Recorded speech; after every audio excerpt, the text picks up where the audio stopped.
Selamat datang di channel Alur Donghua. Sebelum menonton, silahkan subscribe, biar Mimin tambah semangat update-nya. Senior Han sudah lama tidak bergerak, mungkinkah sesuatu terjadi padanya? Zhu Guo'er bertanya dengan prihatin saat dia melihat dari puncak gunung di kejauhan. Jangan khawatir, dengan indera spiritual dan ketabahan mental yang kuat dari kakak Han, melampaui kesengsaraan iblis dalam ini seharusnya tidak menjadi masalah. Hanya mengejutkan bahwa dia menarik begitu banyak raja iblis surgawi, tetapi kami tidak dapat berbuat apa-apa. Karena itu, aku yakin dia akan menyiapkan tindakan pencegahan tambahan terhadap raja iblis surgawi ini, jadi tidak perlu khawatir. Terlepas dari apa yang dikatakan Silvermoon, ekspresinya menunjukkan bahwa dia sendiri jelas sangat peduli. Zhu Guo'er menyadari bahwa Silvermoon juga sangat mengkhawatirkan Han Li, tetapi hatinya masih sedikit lega setelah mendengar jawaban ini. Namun, dia kemudian tiba-tiba sepertinya telah mendeteksi sesuatu, dan dia mengalihkan pandangannya ke arah puncak gunung lainnya. Hah? Kemana Senior Xie pergi? Sebaliknya, Silvermoon sama sekali tidak terkejut dengan ketidakhadiran Taoist Xie, dan dia menjawab, dua makhluk kuat sedang mendekati tempat ini, bahkan aku mungkin tidak dapat mengalahkan mereka, jadi Taoist Xie pergi untuk mencegatnya. Aku juga harus pergi dan berurusan dengan sekelompok tamu tak diundang lainnya, dan kemungkinan besar akan ada lebih banyak orang yang datang, jadi Taoist Xie dan saya mungkin tidak dapat kembali. Dengan demikian, kami akan menyerahkan semuanya di sini kepada Anda untuk saat ini.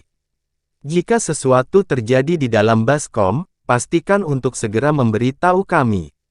Begitu suaranya menghilang, Silvermoon membalik tangan untuk mengungkapkan platformasi, di mana serangkaian rune perak berkedip tanpa henti, menunjukkan bahwa kelompok Su Qianyu mengirimkan sinyal peringatan kepadanya. Yakinlah, Senior, aku pasti akan melakukan yang terbaik, jawab Zhu Guo'er dengan ekspresi serius.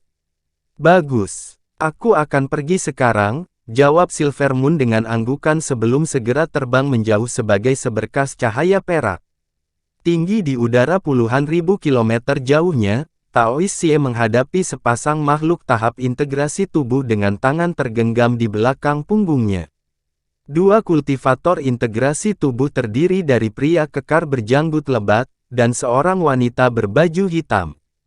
Pria itu mengenakan satu set jubah emas, dan sebagian besar wajahnya tersembunyi di balik rambut wajahnya yang tebal, tetapi mata kuning gelapnya masih terlihat, dan hanya dengan melihatnya membuat seseorang merasa pusing.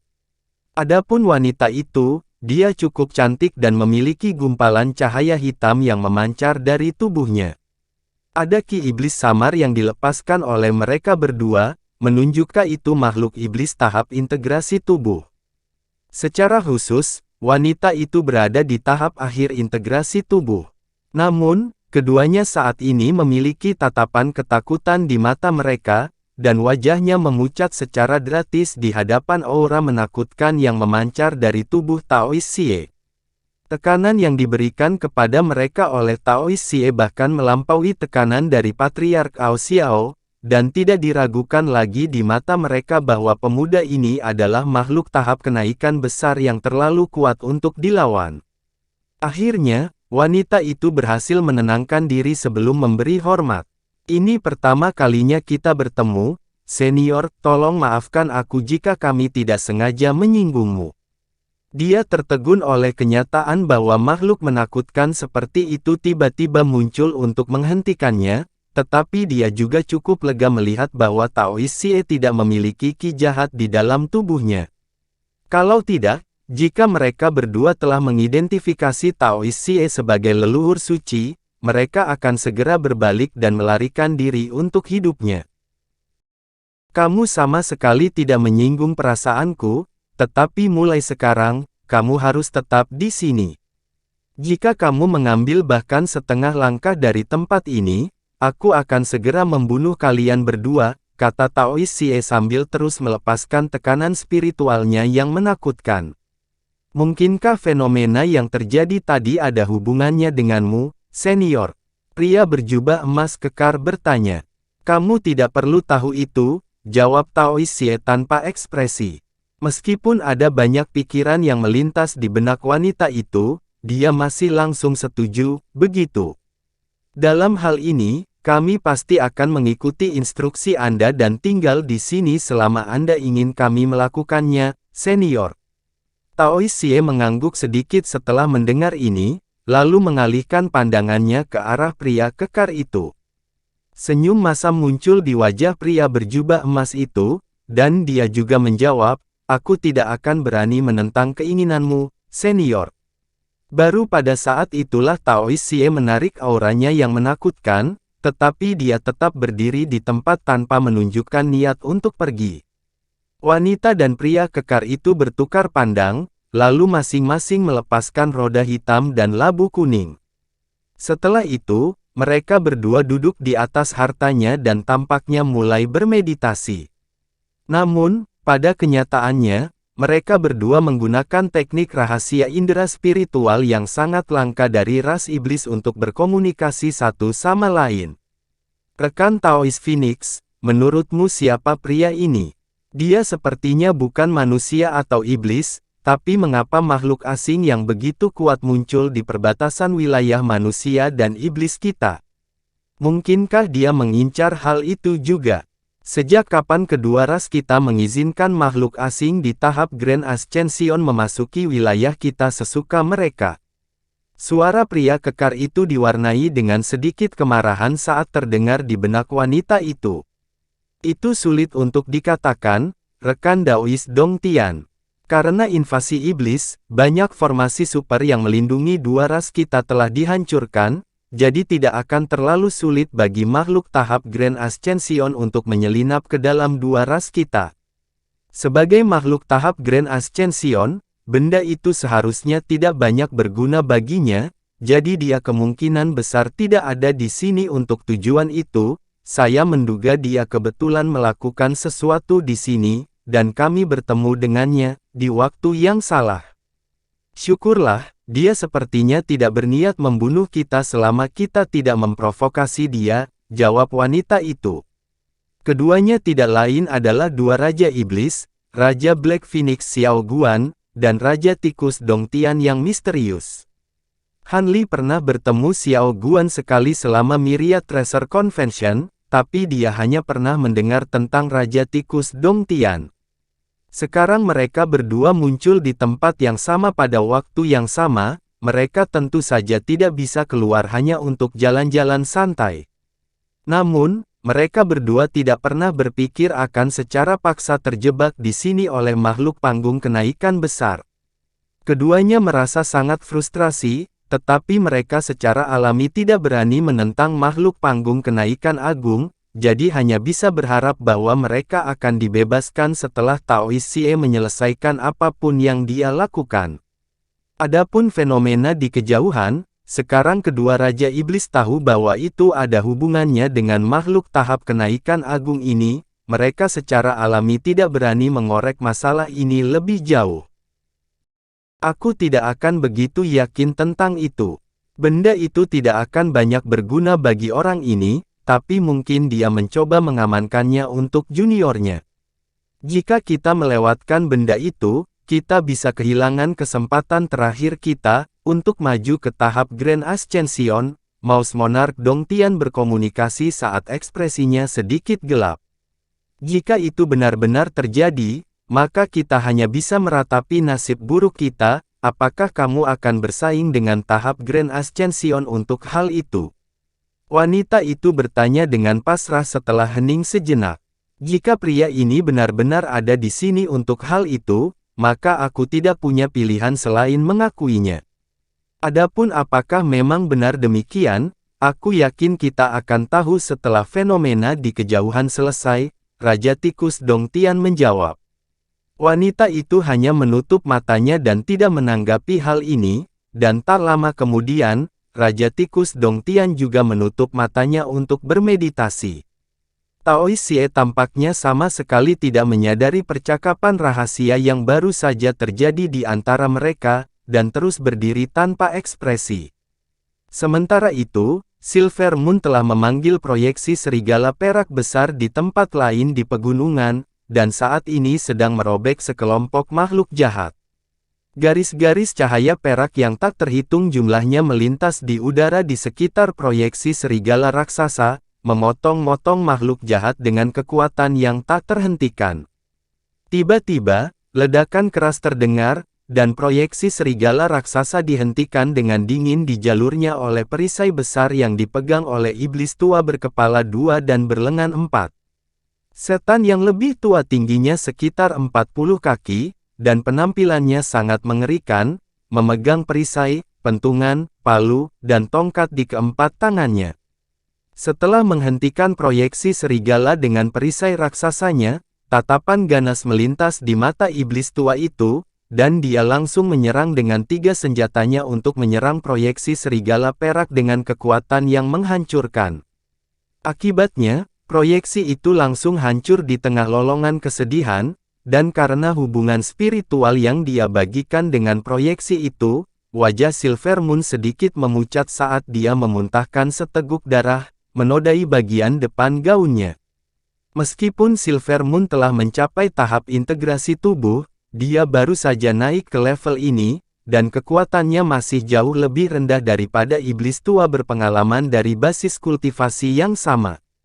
Senyum sinis muncul di wajah iblis yang lebih tua saat dia menghilang di tempat sebagai awan ki hitam. Detik berikutnya, fluktuasi spasial meletus di atas Silver Moon, dan iblis yang lebih tua muncul sebelum mengirim keempat senjatanya jatuh ke arahnya secara bersamaan. Silver Moon segera berusaha untuk mengambil tindakan mengelak, tetapi sudah terlambat, dan sedikit kengerian mulai muncul di matanya.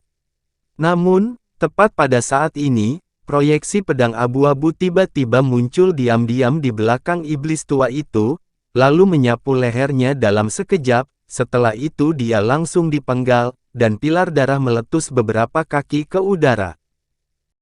Setelah kehilangan kepalanya, senjata iblis tua itu segera terlepas dari genggamannya, dan tubuhnya yang tanpa kepala bergoyang sedikit sebelum jatuh dari langit. Baru pada saat itulah seorang wanita ramping berjubah hitam muncul di atas di tengah kilatan cahaya kelabu. Wanita itu mengenakan topeng kepala serigala dan sepasang sarung tangan hitam, bahkan tidak memperlihatkan sepotong kulit pun. Terima kasih telah menyelamatkanku, Liao Ying. Perpaduan rasa lega dan syukur muncul di wajah Silver Moon saat melihat wanita bertopeng itu. Tidak perlu berterima kasih padaku. Aku adalah penjaga bayanganmu, jadi adalah tugasku untuk memastikan keselamatanmu. Untuk mencegah terjadinya kecelakaan lebih lanjut, izinkan aku untuk membunuh makhluk jahat ini bersamamu, Nona muda, Liao Ying berkata sambil tersenyum. Silver Moon sangat gembira mendengar ini, dan dia segera berkata, baiklah, dengan penyertaanmu, makhluk jahat ini sama saja sudah mati. Liao Ying mengangguk sebelum bergegas ke kerumunan makhluk jahat. Setelah itu seberkas cahaya abu-abu melintas di udara untuk memotong beberapa makhluk jahat menjadi 2. Sementara itu, Silver Moon membuat segel tangan, dan proyeksi serigala perak raksasa muncul di belakangnya lagi di tengah kilatan cahaya perak. Proyeksi serigala perak ini sedikit lebih buram daripada yang dia panggil sebelumnya, tapi itu lebih dari cukup untuk menghadapi musuh yang tersisa. Dengan demikian, proyeksi serigala perak menerkam ke depan atas perintahnya dan juga mulai membantai sekelompok makhluk jahat. Tak lama kemudian, semua makhluk jahat telah dibunuh oleh Silver Moon dan Liao Ying. Su Qianyu dan anggota keluarga Su lainnya berada di atas puncak gunung tidak jauh dari sana, memandang dengan ekspresi terperangah saat rasa dingin menjalar di punggung mereka. Makhluk tahap integrasi tubuh benar-benar jauh lebih kuat daripada apa yang bisa mereka bayangkan. Di dalam ruang iblis bagian dalam, ada hampir 1000 pria dengan jubah berwarna berbeda berkumpul di aula besar di atas gunung yang tinggi. Mereka duduk mengelilingi lusinan meja besar, makan dan mengobrol dengan sangat gaduh. Meja-meja dipenuhi dengan makanan lezat dan anggur harum, memungkinkan setiap orang yang hadir untuk berpesta dan minum sepuasnya. Di salah satu ujung aula ada meja segi 8 yang rumit, di belakangnya 2 orang duduk di atas sepasang kursi taisi. Salah satunya adalah seorang pemuda tampan berjubah hitam dengan belati emas diikatkan di pinggangnya, dan dia menilai bawahannya di dalam aula dengan senyum tipis di wajahnya. Orang yang duduk di sampingnya juga seorang pemuda berkulit gelap, mengenakan jubah biru, itu tidak lain adalah Han Li. Pada saat ini, Han Li menenggak satu cangkir anggur satu demi satu, dan dia sepertinya memikirkan sesuatu. Ada seekor burung kuning kecil bertengger di bahunya, sementara seorang pria berjubah hijau kekar dengan tudung hijau di atas kepalanya terletak di belakang Han Li. Junior Han, hanya dalam beberapa tahun yang singkat, Sekte 7 Misteri kita telah bangkit untuk menguasai seluruh negara bagian di bawah komando kita, ini benar-benar layak untuk dirayakan. Jika Anda bertanya kepada saya, sekarang kita dapat mempertimbangkan untuk memperluas pasukan kita ke negara bagian tetangga. Saya yakin Sekte 7 Misteri kami akan segera menjadi salah satu kekuatan utama bangsa Yue. Anda telah berkontribusi paling besar untuk kesuksesan sekte kami, jadi terimalah roti panggang ini dari saya, kata pemuda tampan itu saat dia menoleh ke Han Li sambil tersenyum, lalu mengisi cangkir dengan anggur sebelum melemparkannya ke Han Li. Han Li menangkap secangkir anggur, tetapi bukannya langsung meminumnya, dia melihat ke bawah untuk waktu yang lama sebelum akhirnya menghela nafas. Apakah kamu benar-benar ingin aku minum anggur ini, Senior Li? Ekspresi pemuda tampan itu sedikit berubah setelah mendengar ini, tetapi dia tetap mempertahankan senyumnya saat dia bertanya, apa maksudmu, Junior Han? Apakah ada masalah?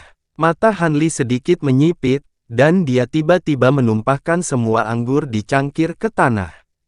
Begitu anggur bersentuhan dengan tanah, ia meledak menjadi api hijau yang menghanguskan. Ekspresi pemuda tampan itu benar-benar menjadi gelap saat melihat ini, dan dia dengan cepat meletakkan tangannya ke gagang belati emasnya. Namun, tepat pada saat ini, Han Li tiba-tiba berkata dengan suara tenang, meskipun kamu telah berkomplot melawanku, aku tidak memiliki niat buruk terhadapmu.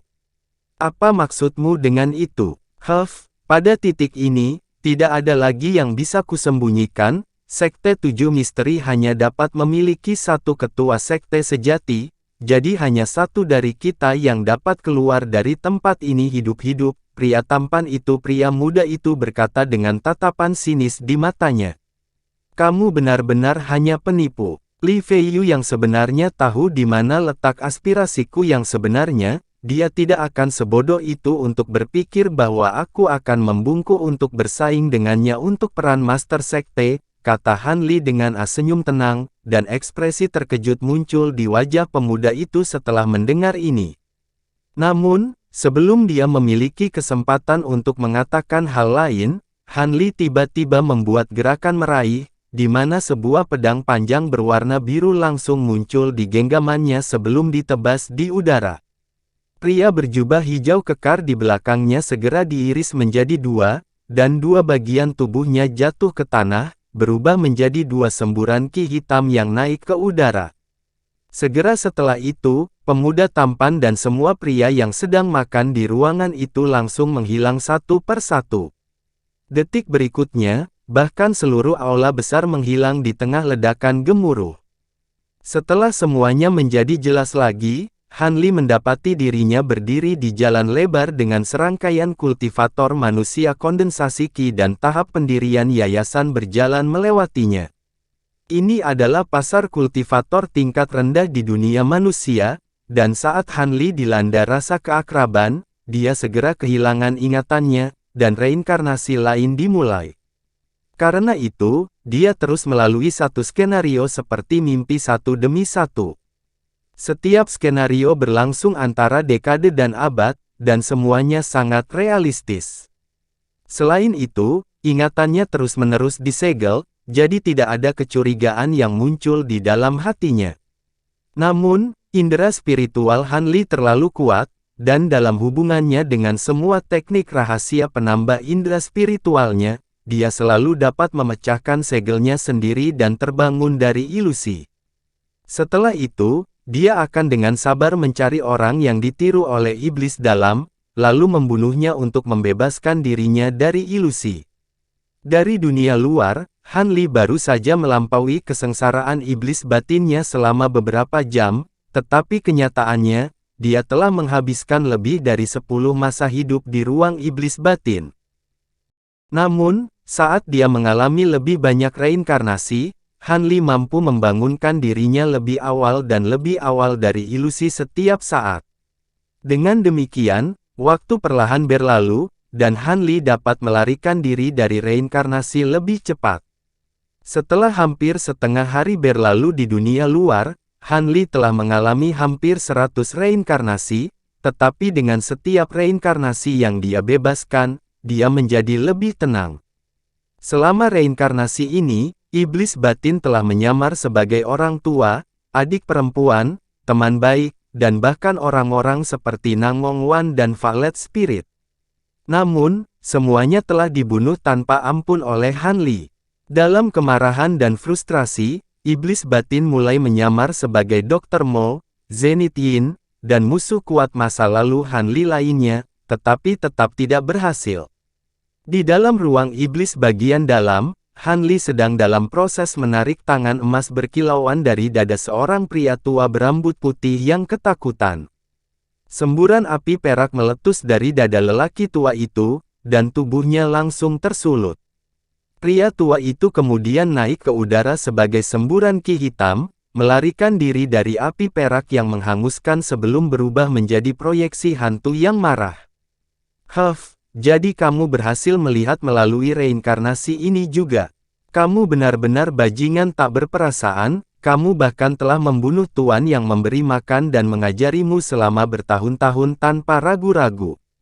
Kamu baru saja menghancurkan ingatanmu segel, tidakkah kamu takut akan membunuh seseorang yang benar-benar penting bagimu? Tidak perlu mencoba dan mengganggu kondisi mentalku.